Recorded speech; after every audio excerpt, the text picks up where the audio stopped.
Hello, जय हिंद साथियों। आज है SSC GD practice set number 27 यानी कि 27। इसमें हम टोटल 20 क्वेश्चन लेते हैं और यह एक छोटा पैकेट बड़ा धमाके के रूप में काम करता है, क्योंकि ये तो होते हैं केवल 20 क्वेश्चन, लेकिन इस सेशन के अंत होते होते लगभग आपके 150 से 200 क्वेश्चन कवर हो जाते हैं। ठीक है, वो भी वैसे प्रश्न जो कि आपके एग्ज़ाम में बार बार पूछे जाते हैं या फिर बहुत ज़्यादा इंपॉर्टेंट होते हैं, जिनके पूछे जाने की भरपूर संभावना है। अगर आपको आंसर पता होगा तो कमेंट करते चलिएगा और लास्ट में आपको ये भी बताना है कि 20 में से आपके कितने सही होते हैं। अगर आपका 15 प्लस सही है तो यकीन मानिए कि जीएस सेक्शन आपका बहुत ही अच्छा स्थिति में है और आप सिलेक्शन के काफ़ी करीब है। ठीक है, प्रैक्टिस करते रहना है। आपका एग्ज़ाम जब भी हो आप हमेशा तैयार रहें। ऐसा नहीं है कि आपका एग्ज़ाम इस साल होगा ही नहीं, इसीलिए आप प्रैक्टिस करते रहिए। ठीक है, तो चलिए पहला प्रश्न लेते हैं कि मानव शरीर में सबसे बड़ी ग्रंथि कौन सी है। अगर हम मानव शरीर की सबसे बड़ी ग्रंथि की बात करते हैं तो अगर आपको आंसर पता होगा तो कमेंट करते चलिएगा। तो मानव शरीर की सबसे बड़ी ग्रंथि की बात करते हैं तो कौन सा है, तो यकृत है। मानव शरीर की सबसे बड़ी ग्रंथि कौन सा है, तो यकृत है। ध्यान रखिएगा। ठीक है, चलिए अगर हम कुछ और इम्पोर्टेंट फैक्ट्स की बात कर लेते हैं तो यकृत मानव शरीर की क्या है, सबसे बड़ी ग्रंथि है। यह पाचन में सहायक है और पीतरस बनाता है। अगर आपसे यह प्रश्न कर दिया जाए कि पीतरस शरीर का कौन सा अंग बनाता है, तो पीतरस बनाने का काम यानी बाइल जूस, ठीक है, इसको इंग्लिश में क्या बोलते हैं, पीतरस को बाइल जूस बनाने का काम कौन सा अंग करता है, तो आपका यकृत ही करता है। एक बात और ध्यान रखिएगा कि जो विटामिन ए होता है, ठीक है, विटामिन ए होता है या फिर जो ग्लाइकोजन होता है, ये सभी का सभी संचय कहाँ होता है, तो यकृत में ही होता है। इन सभी का संचयन कहाँ होता है, तो यकृत में होता है। यकृत क्या करता है कि शरीर में विषैले पदार्थों को बाहर करने में मदद करता है। अगर किसी भी व्यक्ति की मृत्यु अगर जहर खाने से हुई है तो उसकी जांच के लिए कौन सा अंग काम में आता है, तो आपका यकृत ही काम में आता है। और यकृत जो होता है शरीर से विषैले पदार्थों को बाहर करने में क्या करता है, तो मदद करता है। यह ग्लाइकोजन के रूप में ऊर्जा को क्या करता है, संग्रहण करता है, यानी उसको इकट्ठा करता है। यकृत लाल रक्त कोशिकाओं के निर्माण में भी क्या होता है, सहायक होता है। और एक बात ध्यान रखिएगा कि यकृत की जो कोशिकाएं होती है पुनर्जनन सबसे तेज होती है, सबसे फास्ट होती है। ठीक है, यकृत को हम लीवर भी बोलते हैं। इसका औसत वजन कितना होता है, तो 1.5 किलोग्राम के आसपास होता है। यह पेट के किस साइड में होता है, तो अगर हम बात करते हैं तो ये पेट के किस साइड में होता है, तो यह पेट की दाहिने साइड में होता है। ठीक है, यह पेट की किस साइड में होता है, तो दाहिने साइड में होता है। ठीक है, और यकृत में विटामिन ए, डी, ई, के, इन सभी विटामिन का क्या होता है, संग्रहण होता है। इन सभी विटामिन का क्या होता है, संग्रहण होता है, ध्यान रखिएगा। और जो आपका विटामिन बी और विटामिन जो सी है, ये जल में घुलनशील है। किस में घुलनशील है, जल में घुलनशील है। बल्कि जो आपका विटामिन के है, ई है, डी है और ए है, ये आपका किस चीज़ में घुलनशील होता है, तो वसा में घुलनशील होता है। इस बात को भी क्या रखिएगा ध्यान। तो जो भी वसा में घुलनशील विटामिन होते हैं, ये इनका संग्रहण कहाँ होता है, इनका संग्रहण यकृत में ही होता है। यकृत प्रोटीन के चयापचय में महत्वपूर्ण भूमिका निभाता है, उतना इम्पोर्टेंट नहीं है। हेपेटाइटिस रोग होता है, हेपेटाइटिस रोग में कौन सा अंग प्रभावित होता है, तो यकृत ही प्रभावित होता है। कौन सा अंग प्रभावित होता है, तो यकृत ही प्रभावित होता है। चलिए अगला प्रश्न लेते हैं हम। 2 नंबर प्रश्न, भारत का संविधान कब लागू हुआ था, तो भारत के संविधान की बात करते हैं तो यह लागू हुआ था आपका 26 जनवरी 1950 को लागू हुआ था। ठीक है, लेकिन इसको कब स्वीकार किया गया, इसको अंगीकार कब किया जाता है, तो इसको अंगीकार करने का काम या फिर स्वीकार करने का काम 26 नवंबर 1949 को किया जाता है। ठीक है, 26 नवंबर को इसीलिए संविधान दिवस भी मनाते हैं। 26 नवंबर को क्या मनाते हैं, तो संविधान दिवस मनाते हैं। अगर हम इसकी बात करते हैं बनाने में कितना समय लग गया था, तो 2 साल 11 महीने और 18 दिन लग गया था। ठीक है, 2 साल 11 महीना और 18 दिन लग गया था, ध्यान रखिएगा। ठीक, उसके बाद कुछ अन्य इंपॉर्टेंट फैक्ट्स की बात कर लेते हैं। तो संविधान 26 जनवरी 1950 को क्या होता, लागू होता। संविधान सभा ने इसे 26 नवंबर 1949 को अपनाया था और इसी कारण क्या होता है, 26 नवंबर को हम क्या करते हैं, संविधान दिवस मनाते हैं। ठीक है, भारत का संविधान विश्व का सबसे लंबा लिखित संविधान है, ध्यान रखिएगा। प्रारंभ में इसमें कितने अनुच्छेद थे, तो 395 अनुच्छेद थे। ठीक है, 22 भाग थे और कितने अनुसूची थे, तो 8 अनुसूची थे। ध्यान रखिएगा, कितने अनुसूची थे, तो 8 अनुसूची थे। ठीक, प्रारंभ में कितने अनुसूची थे, तो 8 अनुसूची थी। ये आपके एसएससी जीडी एग्जाम में पूछा हुआ प्रश्न है। ठीक, संविधान सभा के अध्यक्ष कौन बने थे, तो अगर हम अस्थायी अध्यक्ष की बात करते हैं तो राजेंद्र प्रसाद थे। अभी गला उतना अच्छा साफ नहीं हुआ, मतलब सही नहीं हुआ है। ठीक है, तो हो सकता है कि थोड़ा बहुत परेशानी हो, तो उसको प्लीज़ एडजस्ट कर लीजिएगा। 1-2 दिन में बहुत बढ़िया से हो जाएगा। तो कोई परेशानी होगा ही नहीं वॉइस में। तो संविधान सभा के अध्यक्ष कौन बनते हैं? अस्थाई अध्यक्ष की बात करते हैं तो डॉक्टर राजेंद्र प्रसाद बनते हैं। अगर अस्थाई अध्यक्ष की बात करते हैं तो वे होते हैं कौन से? सच्चिदानंद सिन्हा। कौन से जी? सच्चिदानंद सिन्हा होते हैं और अस्थाई अध्यक्ष होते हैं। ठीक। प्रारूप समिति के अध्यक्ष की बात करते हैं, यानी ड्राफ्टिंग कमेटी के अध्यक्ष कौन रहते हैं? तो ड्राफ्टिंग कमेटी के अध्यक्ष डॉक्टर भीमराव अंबेडकर रहते हैं। कौन? तो भीमराव अंबेडकर रहते हैं। 26 जनवरी को गणतंत्र दिवस के रूप में मनाया जाता है। ठीक है। और इसी से याद आता है कि हमारे कितने नेशनल फेस्टिवल होते हैं, यानी राष्ट्रीय पर्व की संख्या जो होती है 3 होती है। एक तो आपका 26 जनवरी हो गया, दूसरा 15 अगस्त हो गया और तीसरा गांधी जयंती हो गया। ठीक। संविधान किस प्रकार का ढांचा है? तो यह संघीय ढांचा है। इसमें संसदीय शासन प्रणाली अपनाया गया है। और जो संसदीय शासन प्रणाली है किस देश के संविधान से लिया गया है? तो वह आपका ब्रिटेन से लिया गया है। किस देश के संविधान से लिया गया है? तो आपका ब्रिटेन से लिया गया है। ठीक है। अगला प्रश्न लेते हैं। 3 नंबर प्रश्न है कि सूर्य के सबसे निकट ग्रह कौन सा? तो सूर्य के सबसे निकट ग्रह की बात करते हैं। अगर आपको आंसर पता होगा तो प्लीज़ कमेंट करते चलिएगा। ठीक है। तो सूर्य के सबसे निकट ग्रह की बात करते हैं तो ये बुध है। ठीक है।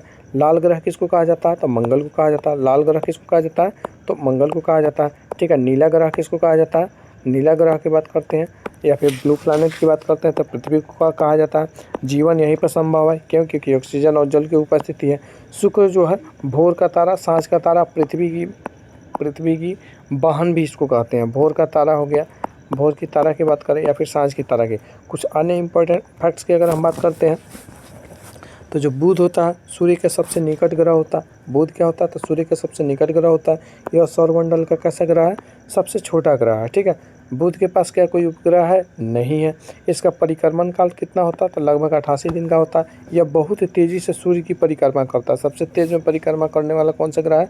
तो बुध ही है। यहाँ तापमान में अत्यधिक अंतर होता है, क्योंकि दिन में बहुत ज़्यादा गर्मी होता है और रात में बहुत अधिक ठंडा होती है। ठीक है।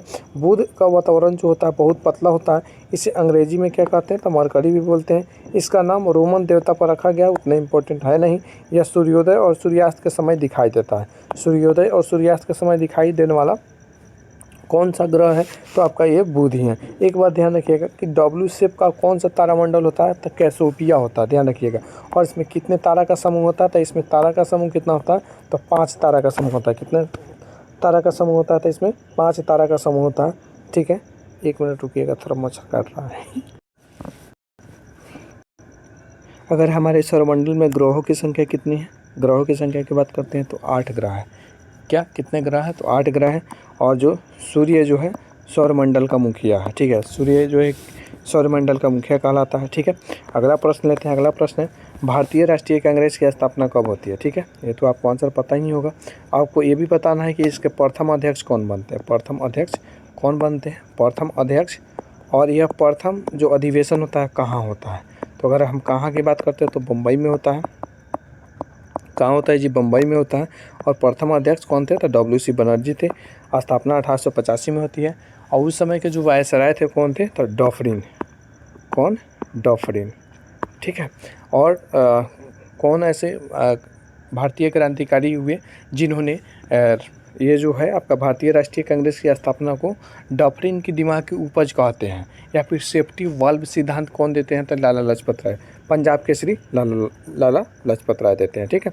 कुछ अन्य महत्वपूर्ण अगर हम फैक्ट्स की बात कर लेते हैं तो इसके संस्थापक कौन थे? तो ये वो ह्यूम थे।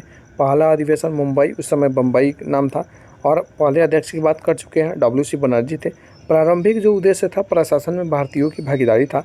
बाद में यह स्वतंत्रता आंदोलन का प्रमुख संगठन बन जाता है और कांग्रेस के कई अधिवेशन महत्वपूर्ण रहे हैं। ठीक है। अगर हम प्रथम महिला अध्यक्ष की बात करते हैं तो वो एनी बेसेंट रही है। और प्रथम भारतीय महिला की बात करते हैं तो वो आपका सरोजिनी नायडू। और क्या गांधी जी का भी अध्यक्ष बनते हैं कि नहीं बनते हैं? तो बनते हैं 1924 में। ठीक है। बेलगाम अधिवेशन होता है उसमें। ठीक है। स्वतंत्रता प्राप्ति के समय कौन सा अध्यक्ष रहते हैं? तो JB कृपलानी रहते हैं। इसको भी ध्यान रखिएगा। और सबसे ज़्यादा दिन तक अध्यक्ष रहने वाले आपका मौलाना अबुल कलाम आज़ाद रहते हैं। ठीक है। 1929 में पूर्ण स्वराज का प्रस्ताव पारित होता है और महात्मा गांधी ने कांग्रेस को जन आंदोलन बनाया। ठीक है। स्वतंत्रता के बाद भी यह प्रमुख राजनीतिक दल रहा। स्वतंत्रता के बाद भी क्या रहा? प्रमुख राजनीतिक दल रहा। और यहाँ तक कि आप देख सकते हैं कि लगभग स्वतंत्रता प्राप्त के लगभग आपका अगर हम बात करें तो 47 में आपका देश आज़ाद होता है। और लगभग 1900 आपका 90 तक कांग्रेस का सरकार रहा बीच में 1978 से 1980 तक के बीच में बीजेपी की सरकार हालांकि बनता है, जो कि बहुत कम समय के लिए होता है।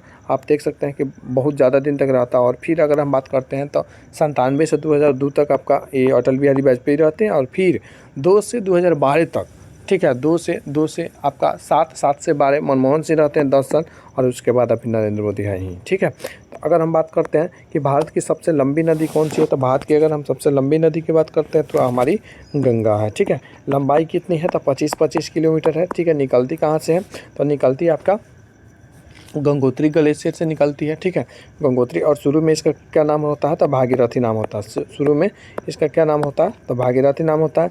दक्षिण की गंगा कौन कहलाती है, तो गोदावरी कहलाती है। ब्रह्मपुत्र कहाँ से निकलती है, तो हिमालय के उत्तरी भाग से निकलते हैं, इस बात को ध्यान रखिएगा, ठीक है।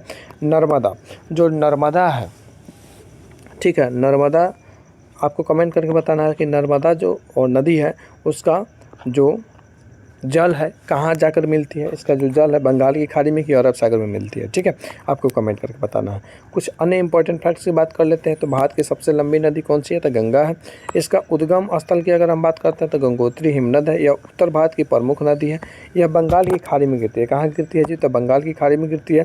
गंगा को भारत में पवित्र नदी माना जाता है। इसका डेल्टा विश्व का सबसे बड़ा डेल्टा है।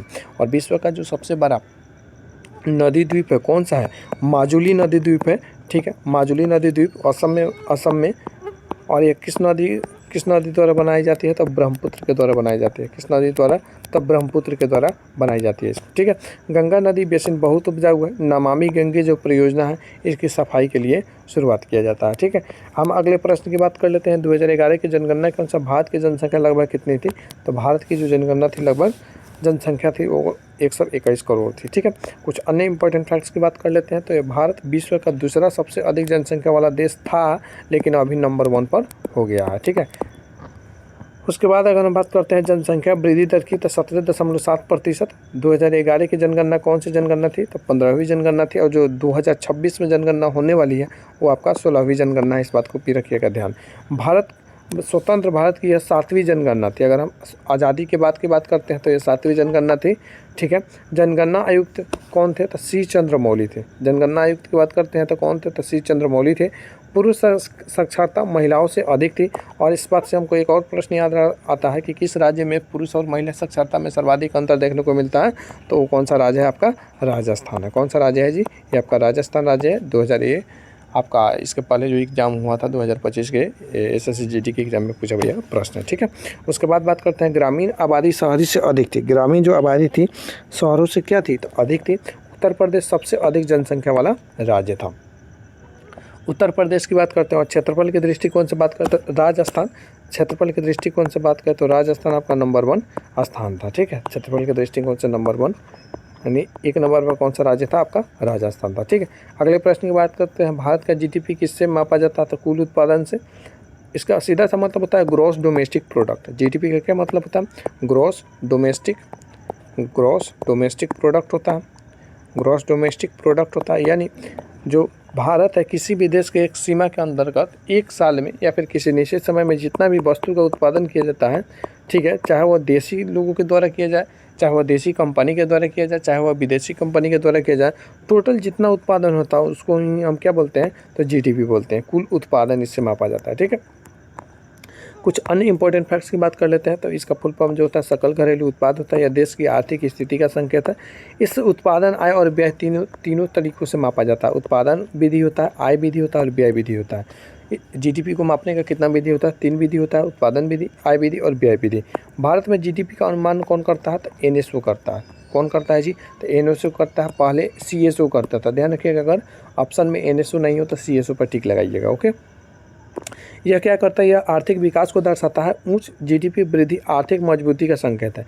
सेवा क्षेत्र का योगदान सबसे अधिक है। कृषि का योगदान कम लेकिन महत्वपूर्ण है। उद्योग क्षेत्र की अगर हम बात करते हैं तो उद्योग क्षेत्र भी महत्वपूर्ण भूमिका निभाता है। प्रति व्यक्ति आय GDP में, प्रति व्यक्ति जो आय है किससे संबंधित है, तो GDP से संबंधित है। प्रति व्यक्ति आय किससे संबंधित है, तो GDP से संबंधित है, ठीक है। अगले हम प्रश्न की बात करते हैं कि विटामिन C की कमी से कौन सा रोग होता है, तो विटामिन C की कमी से आपका होता है स्कर्वी रोग, ठीक है। रिकेट्स किसके कमी के कारण होता है, तो रिकेट्स होता है विटामिन D की कमी के कारण होता है। बेरी किसके कारण होता है, B1 के कमी के कारण होता है, विटामिन बी की कमी के कारण होता है, और आयरन की कमी के कारण कौन सा रोग होता है, तो एनीमिया होता है। ठीक है, आयरन की कमी के कारण कौन सा रोग होता है, तो एनीमिया होता है। ठीक है, और विटामिन सी की कमी से स्कर्वी होता है। कुछ अन्य इंपॉर्टेंट फैक्ट्स की बात कर लेते हैं। तो विटामिन सी की कमी से स्कर्वी होता है, यह प्रतिरक्षा प्रणाली को मजबूत करता है, घाव को भरने में मदद करता है। खट्टो फलों में यह अधिक पाया जाता है। किस प्रकार के फल में जी, तो खट्टे फल जितने भी होते हैं, जैसे आपका ऑरेंज हो गया यानी संतरा हो गया, ठीक है, आपका ऑरेंज हो गया, इमली हो गया, आंवला हो गया। ठीक है, सबसे अच्छा स्रोत जो विटामिन सी का है आंवला को माना जाता है। ठीक है, किसको, आंवला को माना जाता है। नींबू और संतरा अच्छे स्रोत है। टमाटर और आंवला में भी यह मिलता है। शरीर में इसका भंडारण कम होता है और यह जल में घुलनशील होता है। क्या, जल में घुलनशील होता है, इसलिए इसे नियमित लेना जरूरी होता है। यह एक एंटीऑक्सीडेंट के रूप में भी काम करता है। ध्यान रखिएगा, अगर आपसे यह प्रश्न कर दिया जाए कि कौन सा विटामिन एंटीऑक्सीडेंट के रूप में काम करता है, तो ये आपका कौन सा, तो विटामिन सी ही है। कोलेजन निर्माण में भी क्या करता है, यह सहायक होता है। इतना इंपॉर्टेंट नहीं है। भारत के राष्ट्रीय पशु की बात करते हैं, तो भारत के राष्ट्रीय जो पशु है कौन सा है, तो बाघ है। भारत के राष्ट्रीय पशु कौन सा है, तो बाघ है। ठीक है, इसका वैज्ञानिक नाम की बात करते हैं तो पैंथेरा टिग्रिस होता है। क्या होता है, पैंथेरा टिग्रिस होता है। 1973 में प्रोजेक्ट टाइगर शुरू होता है। 1973 में कौन सा प्रोजेक्ट शुरू होता है, तो प्रोजेक्ट टाइगर शुरू होता है। भारत में सबसे अधिक बाघ पाए जाते हैं। अगर हम पूरे विश्व की बात करते हैं कि कौन ऐसा देश है जहाँ सबसे अधिक बाघ पाए जाते हैं, तो वो भारत ही है। बाघ जंगल का शीर्ष शिकारी होता है, यह पारिस्थितिकी संतुलन बनाए रखता है। सुंदरवन बाघों के लिए प्रसिद्ध है। कौन सा वन जी, तो सुंदरवन। बाघ को शक्ति और साहस का प्रतीक माना जाता है। यह IUCN की सूची में संकटग्रस्त प्रजाति में है। ध्यान रखिएगा इस बात को, संकटग्रस्त प्रजाति में है, यानी इंडेंजर्ड कैटेगरी में इसको रखा गया है। ठीक है, इंडेंजर्ड कैटेगरी में। ठीक, चलिए आगे बात करते हैं कि 10 नंबर प्रश्न, भारत की सबसे ऊंची पर्वत चोटी कौन सी है। तो भारत की सबसे ऊंची चोटी पर्वत की बात करते हैं, भारत की पृथ्वी की है ना, हाँ, पृथ्वी की सबसे ऊंची पर्वत चोटी की बात करते हैं तो आपका माउंट एवरेस्ट है। कौन है, माउंट एवरेस्ट है। लंबाई की ऊंचाई की बात करते हैं तो इसकी 8,848 मीटर ऊंचाई है इसकी। ठीक है, और इसे नेपाल में सागर माथा के नाम से भी जाना जाता है। नेपाल में सागर माथा के नाम से भी क्या किया जाता है, इसको नेपाल में सागर माथा के नाम से भी जाना जाता है। ठीक है, उसके बाद अगर हम बात करते हैं कुछ अन्य इंपॉर्टेंट फैक्ट्स की, एकदम मच्छर बहुत ज़्यादा काट रहा है जी। एक नंबर है, माउंट एवरेस्ट विश्व की सबसे ऊंची चोटी है। इसकी ऊंचाई की अगर बात करते हैं तो हम ऑलरेडी कर चुके हैं। यह हिमालय में स्थित है। कहाँ स्थित है जी, तो यह हिमालय में स्थित है, महान हिमालय में स्थित है। नेपाल और चीन की सीमा पर है। 1953 में पहली बार इस पर सफल आरोहण किया गया था। आपको कमेंट करके बताना है कि सबसे पहली बार इस पर चढ़ाई करने वाले व्यक्ति कौन थे। ठीक है, कौन थे, तो ऑलरेडी पता भी है, एडमंड हिलेरी थे और तेंजिंग नोर्गे थे। केबीसी में भी पूछा हुआ प्रश्न है। 1953 में, कब जी, तो 1953 में। इस बात को ध्यान रखिएगा। ठीक है, तिब्बत में इसे चोमोलुंगमा कहते हैं। ठीक है, पर्वतों की रानी। तिब्बत में इसको चोमोलुंगमा कहते हैं, और चोमोलुंगमा का क्या मतलब होता है, पर्वतों की रानी होता है। ठीक है, अगर हम बात करते हैं, यह पर्वतारोहियों के लिए चुनौतीपूर्ण है। हर वर्ष कई अभियान यहाँ पर होते रहते हैं। ठीक है, उसके बाद बात करते हैं प्लासी युद्ध कब हुआ था, तो 1757 में क्या होता है, प्लासी युद्ध होता है। बक्सर का युद्ध कब होता है, तो 1764 में आपका बक्सर का युद्ध हो जाता है। बक्सर का युद्ध होता है 1764 में। ठीक है, और प्रथम स्वतंत्रता संग्राम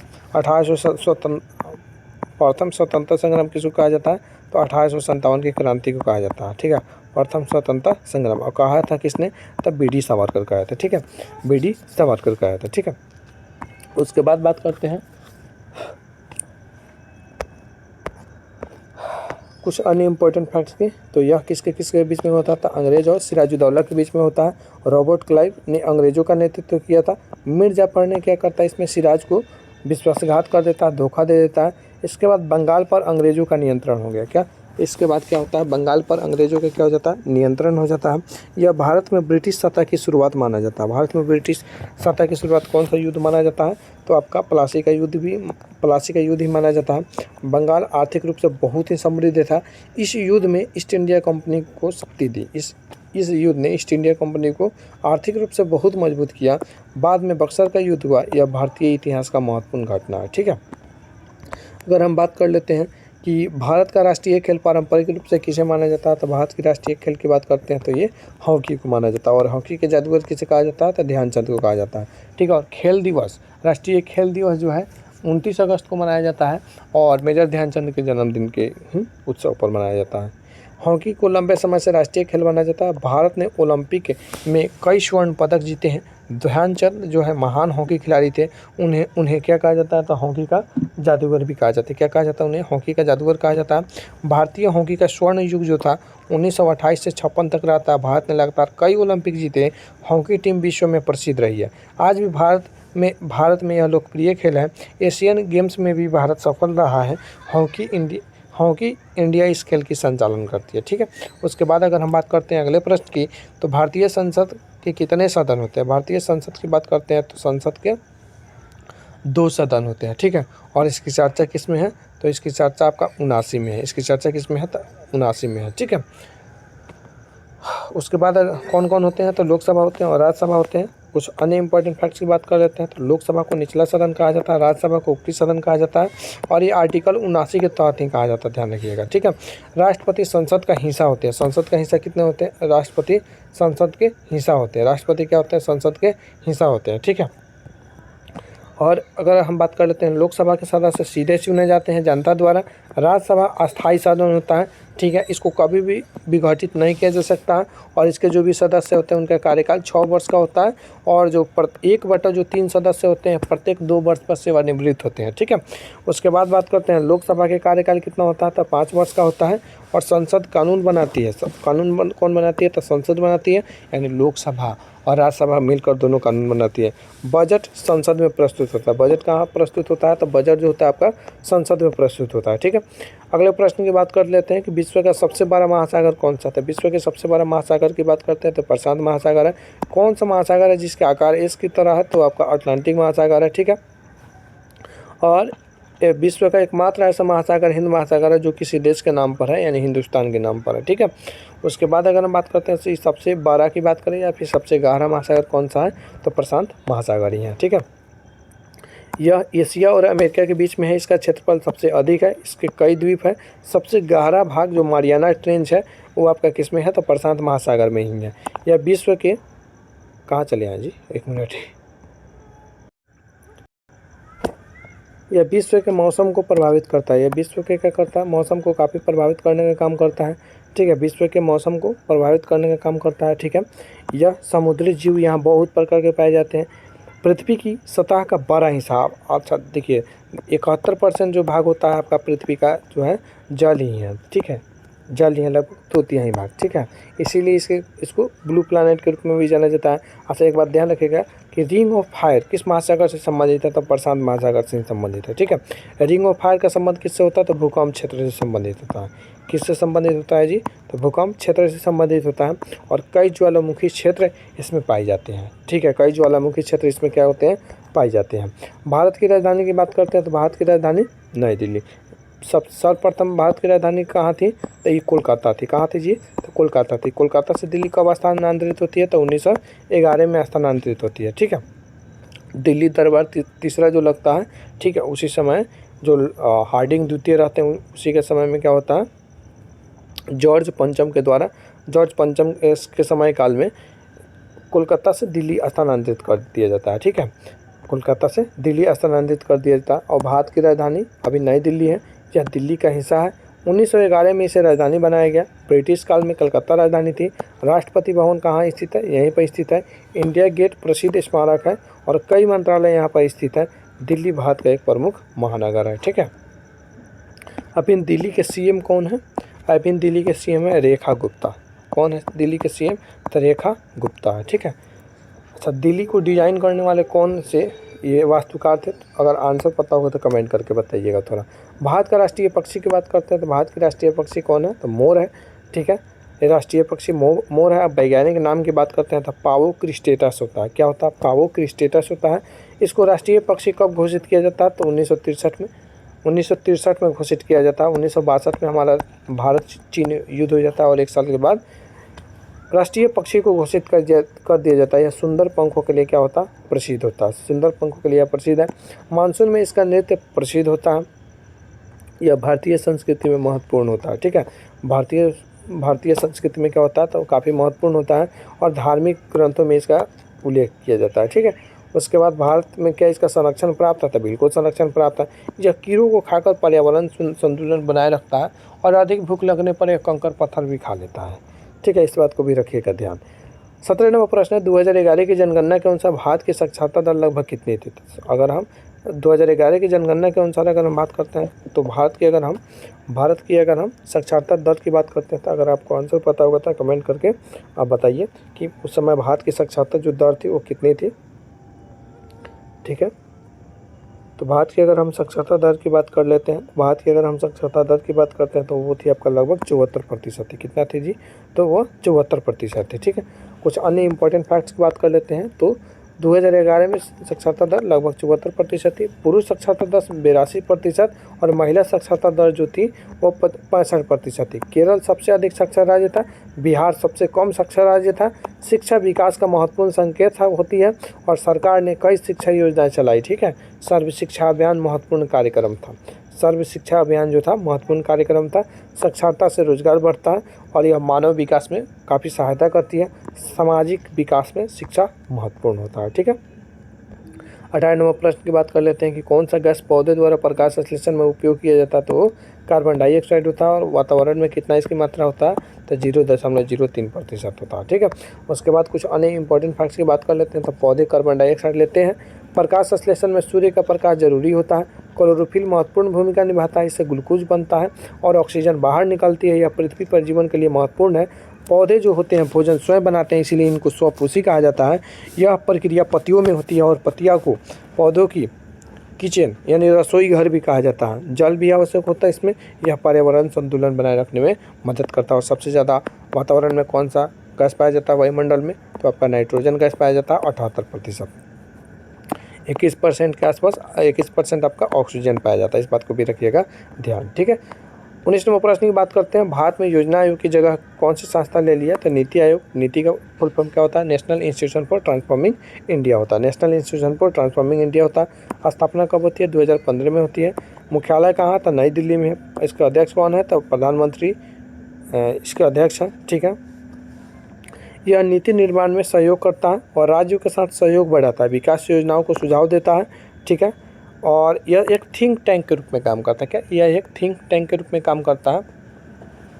ठीक है, उसके बाद हम अगले प्रश्न की बात कर लेते हैं और इस सेशन की आखिरी प्रश्न की बात करते हैं कि भारत का राष्ट्रीय गान किसने लिखा था? राष्ट्रीय गान को लिखने वाले रविन्द्रनाथ टैगोर थे। राष्ट्रीय गान होते कौन कौन है? तो जन गण मन होते हैं। जन गण मन भारत के राष्ट्रीय गान है, इसे रविन्द्रनाथ टैगोर ने लिखा। पहली बार कब गाया गया था? तो 1911 में गाया गया था। 1950 में इसे राष्ट्रीय गान घोषित कर दिया जाता है। ठीक है, 24 जनवरी 1950 को गान गीत और पति का चुनाव कर लिया जाता है। इसे गाने में लगभग कितने समय लगते हैं? तो 52 सेकंड लगते हैं। टैगोर नोबेल पुरस्कार विजेता थे। यह मूल रूप से बंगाली में लिखा गया था। भारत की एकता को यह दर्शाता है। कई भाषाओं में इसका अनुवाद किया गया जाता है और राष्ट्रीय कार्यक्रमों में इसको क्या किया जाता है? इसको गाया जाता है। आज के सेशन में इतना ही। मिलते हैं नेक्स्ट वीडियो में नए प्रैक्टिस सेट के साथ।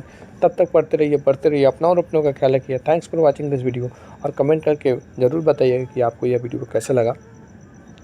अच्छा लगा हो, बुरा लगा हो, क्या कुछ सुधार किया जा सकता है, अपना राय बिल्कुल कमेंट करके ज़रूर बताएं। ठीक है, ताकि हम उस पर सुधार कर सकें। Thank you again, thank you so much.